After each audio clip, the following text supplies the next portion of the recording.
5 alasan amunisi Korea Utara bisa bantu Rusia memenangkan perang di Ukraina.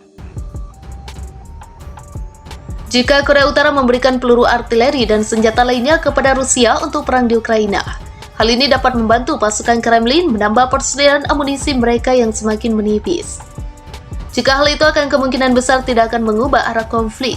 Pemimpin Korea Utara Kim Jong-un tiba di Rusia pada Selasa 12 September 2023 untuk bertemu dengan Presiden Vladimir Putin, di mana para pejabat AS mengatakan mereka mengharapkan kedua belah pihak untuk mencapai kesepakatan senjata.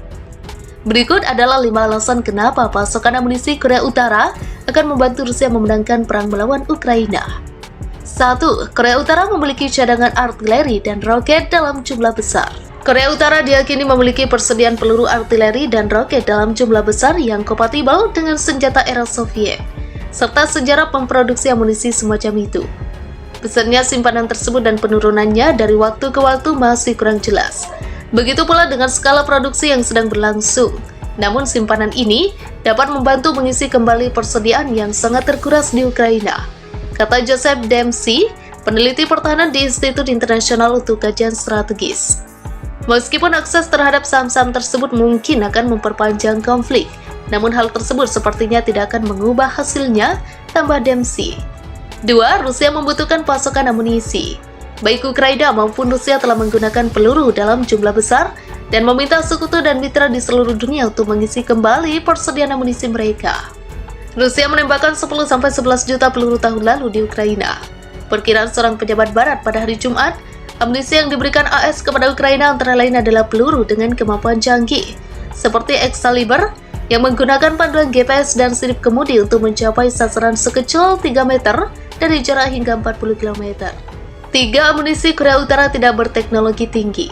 Penawaran Korea Utara kemungkinan tidak terlalu berteknologi tinggi, namun mengakses saham-saham tersebut kemungkinan akan meningkatkan kemampuan Rusia secara signifikan dalam jangka pendek.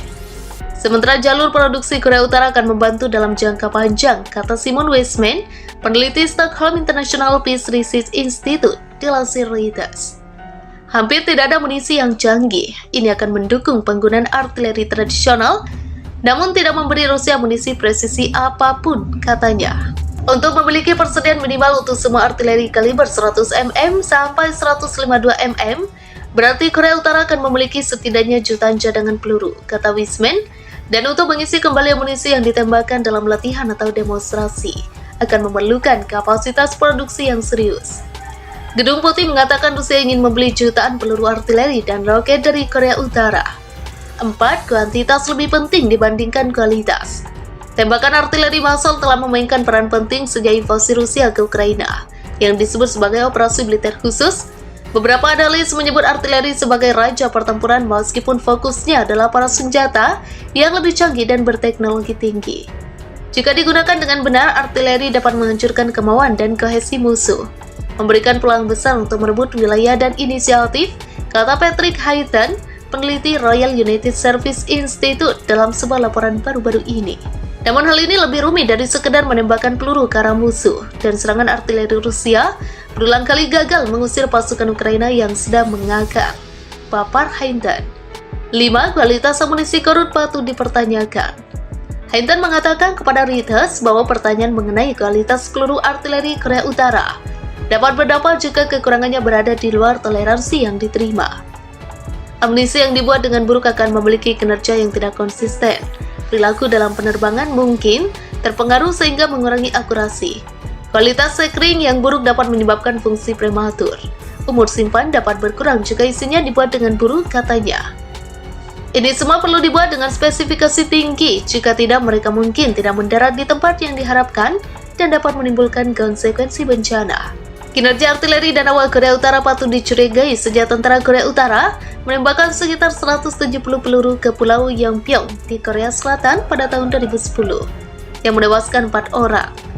Menurut laporan proyek 38 North yang berbasis di Washington, lebih dari separuh peluru tersebut jatuh di perairan sekitar pulau tersebut. Sementara sekitar 20% peluru yang mengenai pulau tersebut gagal meledak.